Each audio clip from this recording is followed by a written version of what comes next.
Hello नमस्कार दोस्तों। आज हम लोग जो टॉपिक डिस्कस करने वाले हैं वो टॉपिक है कि कैसे अपेंडिसाइटिस में अगर प्रॉपर टाइम पे इलाज ना किया जाए तो अपेंडिक्स फट जाता है। तो चलिए हम लोग इस वीडियो को डिटेल में समझते हैं कि इसके पीछे क्या लॉजिक है, क्यों हमारे अपेंडिक्स फट जाता है। आप मेरे साथ अंत तक बने रहिए। मैं हूँ doctor Santosh Kumar Pandit, general and laparoscopic surgeon. जैसा कि हम ट्राई करते हैं कि आपको मैक्सिमम से मैक्सिमम चीज़ों को समझा सकूं कम समय में, तो उसके लिए सबसे बढ़िया विजुअल चीज़ होता है। इसलिए हम कोशिश करते हैं कि आपको हम डायग्रामेटिक तरीके से समझाएं।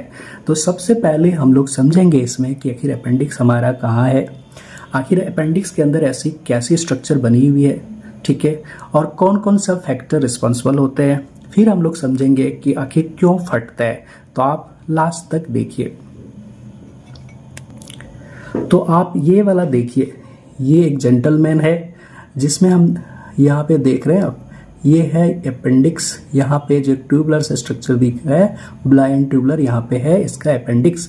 यानी हमारे अगर बात करें पेट में तो दाहिना हिस्सा में जो निचला वाला पार्ट है, जिसको हम लोग अपनी भाषा में राइट इलियक फोसा बोलते हैं, वहाँ पे अपेंडिक्स मिल रहा है। अब हम लोग इसके अंदर क्या क्या स्ट्रक्चर है उसको समझने का कोशिश करते हैं। इसके अंदर समझने के पहले हम लोग को यह जानना जरूरी होगा कि आखिर अगर ये अपेंडिक्स है तो इसको भी कहीं से तो खाना मिलता होगा। तो आप ये देख रहे हैं एक ब्लड वेसल, ये खून की नली, ठीक है, जो यहाँ से आ रहा है, इसको ब्लड सप्लाई दे रहा है। ये सारे इसको ब्लड सप्लाई दे रहा है, जिससे इसको खाना और ऑक्सीजन दोनों जाता है, ठीक है। अब हम लोग थोड़ा सा इसके अंदर जाके देखते हैं कि आखिर क्या रहता है।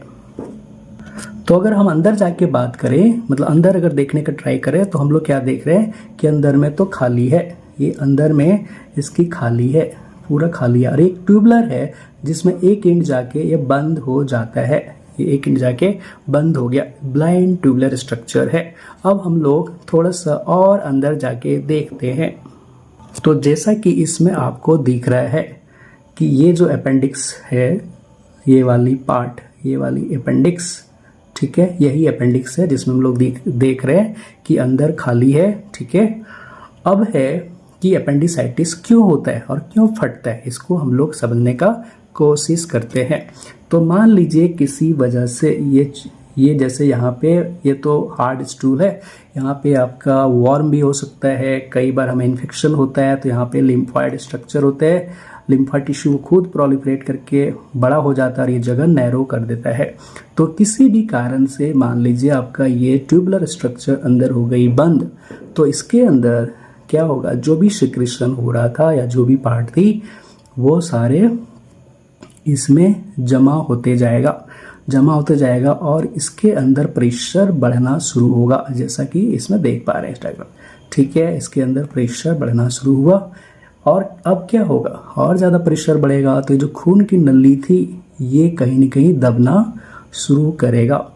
तो ये जब दबना शुरू करता है तो ये यहाँ फिर ब्लड सप्लाई क्या होगा, ब्लड सप्लाई से एरिया में जाना कम हो जाएगा। जब यहाँ ब्लड सप्लाई जाना कम हो जाएगा तो फिर ये एरिया धीरे धीरे आपका हो जाएगा डेथ होने की वजह से यहाँ से हो जाएगा छेद। जब छेद हो जाएगा तो वही बोलेंगे हम लोग कि अपेंडिक्स फट गया। तो इसके अंदर जो भी बैक्टीरिया वगैरह थी वो सारे अब कहाँ आ जाएंगे, बाहर, और इससे सारा जो टॉक्सिन है पूरा पेट में फैल जाएगा, फिर उससे हमारा बॉडी में चला जाएगा और यहाँ से हमारा चीज़ें हो जाएगी रिस्की, ठीक है। तो आशा करते हैं कि आपको यह इन्फॉर्मेशन पसंद आया होगा और समझ में भी आया होगा। और अगर आपके मन में कोई और डाउट है तो आप मुझे कमेंट करिए, हम आपके कमेंट को ट्राई करेंगे रिप्लाई करने का। और हाँ, इस वीडियो को लाइक करिए ताकि आपके लाइक से मुझे मोटिवेशन मिले और हम नेक्स्ट टाइम और बेटर इन्फॉर्मेशन आपको प्रोवाइड कर सकूं।